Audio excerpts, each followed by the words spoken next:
پیغمبر صلی اللہ علیہ وسلم بوی اللہم اغفر لی ذنبی کلہو یا اللہ زمان طول گناہونہو بخ دقہو و جلہو یا اللہ کا وڑا گناہ دا او کا غٹ دوی بخا و اولہو و آخرہو یا اللہ ولنی و آخرنی گناہ راتو بخا وعلانیتہو و سرہو یا اللہ کا پٹمی کڑی دوی بخا او کا مخکار کڑی دی اللہ وی بخا رواه مسلم ده حديث امام مسلم رحمه الله رواه. وعن ابي هريره رضي الله عنه ابو هريره رضي الله عنه كان النبي صلى الله عليه وسلم يقول في سجوده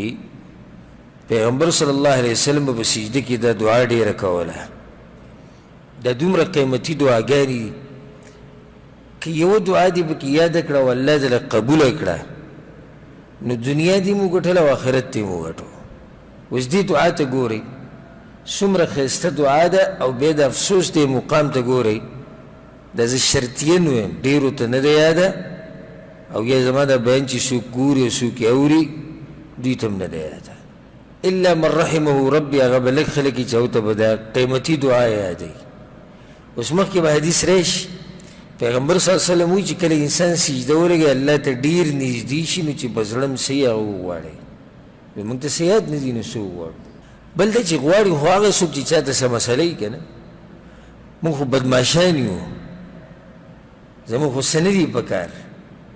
الله په مخ کې عاجزي کوم ځای کې ده کوم ځای کې موږ الله ته لاس اوچت کړي جړلي م دي دا دعا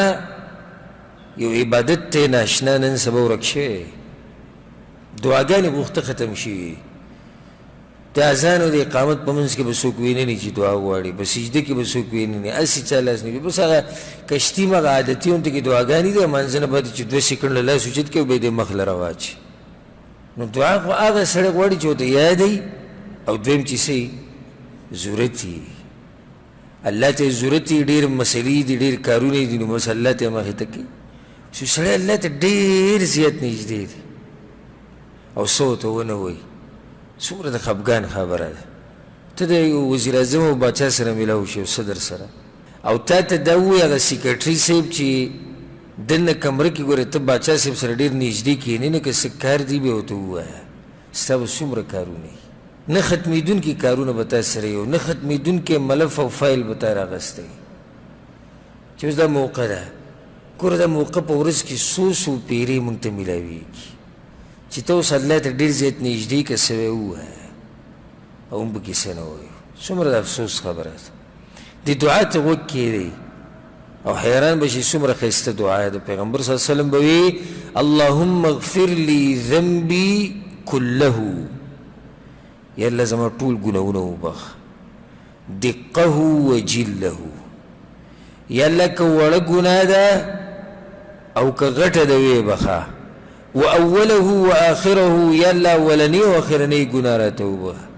وعلانیته و سره یا الله که پټه مې کړې ده ویې بخه او که مې ښکاره کړې ده یا الله ویې بخه رواه مسلم د حدیث امام مسلم رحمه الله راوړی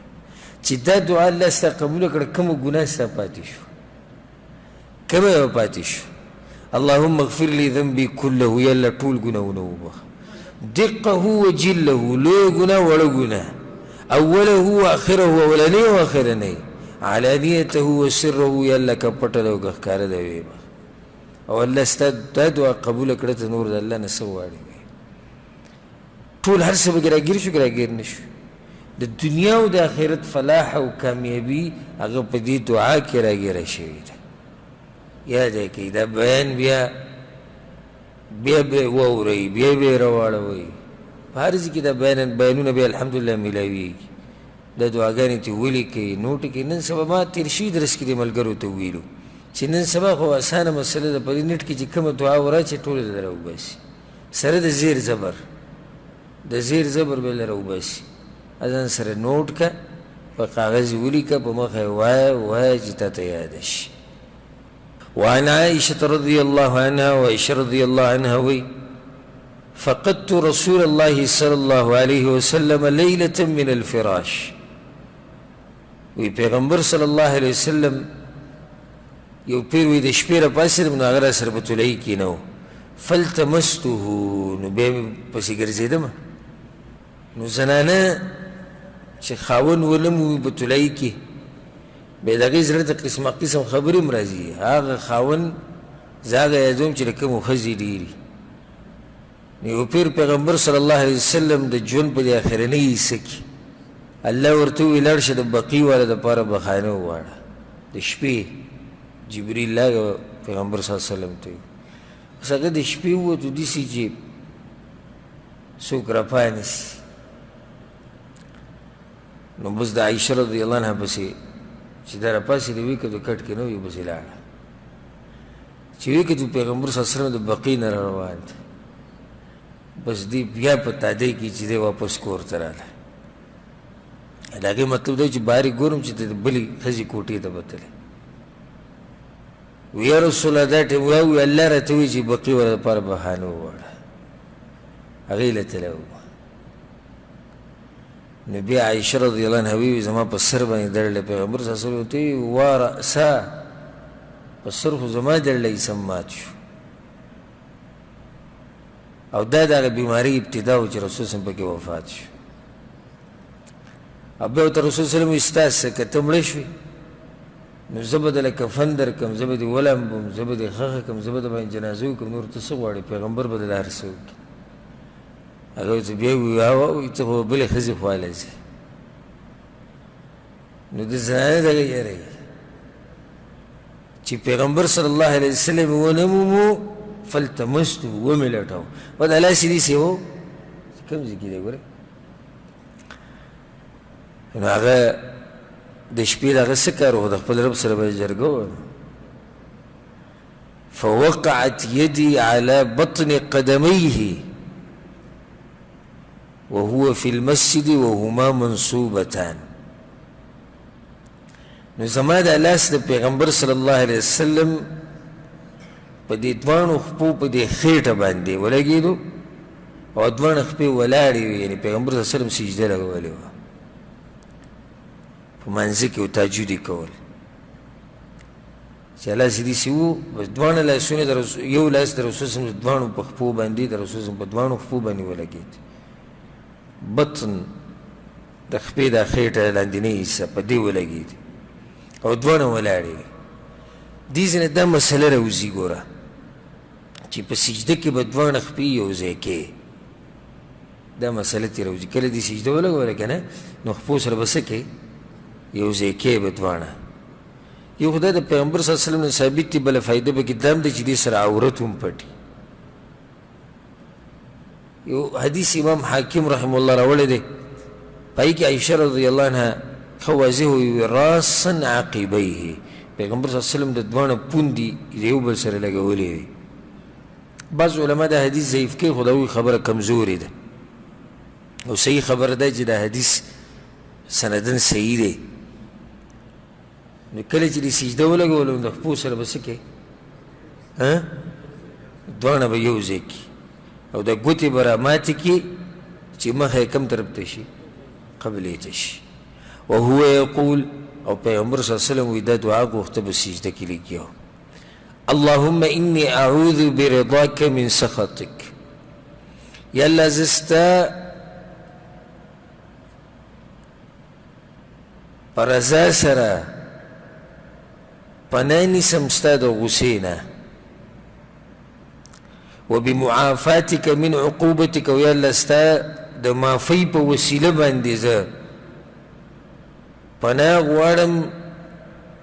ستا د سزا ورکولو نه ته چې کومې سزاګانې ورکوي الله د هغې نه پناه غواړم واعوذ بک منک او یا الله په تا پورې پناه نیسمه د هغه عذابونو نه چې ته یې ورکوې لا احصي ثناء عليك انت كما اثنيت على نفسك یا الله زه داسې ثنا او صفت ستا نشم راګیرولی لکه څنګه صفت او ثنا چې یا الله تا د خپل ځان ویلې ده الله خپل ځان ښه پېژني موږ به د الله څه صفت وکړو رواه مسلم د حدیث امام مسلم راوړی دا بله دعا شو اللهم اني اعوذ برضاك من سخطك وبمعافاتك من عقوبتك واعوذ بك منك لا احصي ثناء عليك انت کما اثنیت علی نفسک. دی حدیث کې یو بله مسله ثابته شو چې د زنانه د بدن که سیسه د نارینه سره ولګي نو اودس پې نه ماتېږي. په دې کې رد شو امام شافعي په مذهب والا باندې. دې ځای کې دا دي چې زنانه سره د لاس ولګېدو نو اودس څه شو مات شو. نه، صحیح خبره دا ده د امام ابو حنیفه رحمه الله مذهب دی چې څو پورې تا نه ستري نه اودس نه ماتېږي. او دا بس خلک موږ ته وایي دا د امام شافعي مقلدین دي. وایي که موږ د امام شافعي مقلدین وایو موږ هم دا مسله داسې بیانولی، خو دا خبره کمزورې ده.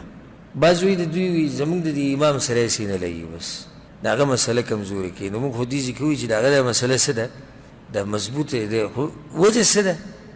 وجه دا دی چې موږ د دلیل سره تاویږو را تاویږو. بس دلیل که د امام شافعي سره مضبوطي دا خبره مضبوطه ده، دلیل که د امام ابو حنیفه سره مضبوطي دا هغه مضبوطه. خو دا ټوغې نشو کولی د دې بعضو. لکه یو کتاب ما تاسو ته ویلي حج کې یو کیرلا والا سره ملاو شو انډیانو، نو په انډیا کې دا کیرلا علاقه چې ده دا د امام شافعي په مذهب دي. باقي چې کوم مسلمانان دي په انډیا کې د امام ابو حنیفه په مذهب دي، لکه زموږ د خلکو په شان دي. خو دا کیرلا علاقې والا چې دي دا د امام شافعي په مذهب باندې دي. نو د هغه سره یو کتاب په اردو کې به یې کې لیکلي و چې کله ته لاړ شي حج طریقه به کوه او اودس کې د طواف دپاره، نو دا به په دې نیت وکړي چې د امام ابو حنیفه په مذهب یې کوو. ولې ځکه چې ته به په طواف کې د ښځو سره لږې رالږې، نو زموږ په مذهب کې خو اودس ماتېږي او د امام صاحب په مذهب کې اودس نه ماتېږي. نو ته به اودس وکړې چې دا د امام صاحب امام ابو حنیفه په مذهب شو، او چې کله دې طواف ختم کړو نو بیا به واپس د امام شافعي مذهب ته بیا به راواوړي. صرف لږ ټیم له به ور واوړي چا ته د امام ابو حنیفه مذهب ته، بیا به ترې واپس راواوړي، پاتې کېږي او پکې نه. نو خو دا ټوغې نه ټوغې شو. الله دې دې حالاتونه موږ ساتي. د هغې نه بعد حدیث دی وعن ابي هريره رضي الله عنه. ابو هريره رضي الله عنه وایي قال رسول الله صلى الله عليه وسلم، پیغمبر صلی الله علیه وسلم دا خبره کړې ده اقرب ما يكون العبد من ربه وهو ساجد فاكثروا الدعاء رواه مسلم. په دې حدیث کې دا دی پیغمبر صلی الله علیه وسلم وایي چې بنده چې کوم ټیم کې الله ته ډېر نږدې که نه هغه د سجدې د وخت فاکثروا الدعاء، نو دعاګانې ډېرې غواړي. دا مسله مخکې تېره شو، دعاګانې ډېرې زیاتې غواړي. او لازم نه ده چې دې ټیم کې به ته هغه دعا وایې کومه دعا چې ثابته ده. ثابتې دعاګانې هم ویلی شي او غیر ثابتې دعاګانې هم ویلی شي. دلیل پې څه دی چې غیر ثابتې دعاګانې هم ویلی شي؟ دا پې دلیل دی چې پیغمبر صلی الله علیه وسلم عام امر وکړو وی فاکثروا الدعاء، نو دعا ډېره زیاته غواړئ. عام اجازت یې ورکړو. دا نه دي ویلي چې صرف هغه دعاګانې غواړي کومې چې زما نه ثابتې دي. کومې چې د پیغمبر صلی الله علیه وسلم نه ثابتې دي او ته یې غواړې خو ډېرې زبردستې دعاګانې، ځکه چې د پیغمبر صلی الله علیه وسلم دعاګانې جامع دعاګانې دي، یعنې هره مسله پکې راګیره. خو که دین علاوه هم یو سړی ځان له دعاګانې غواړي نو په دې کې څه حرج نشته، که هغه دنیا سره تعلق ساتي او که هغه د آخرت سره تعلق ساتي.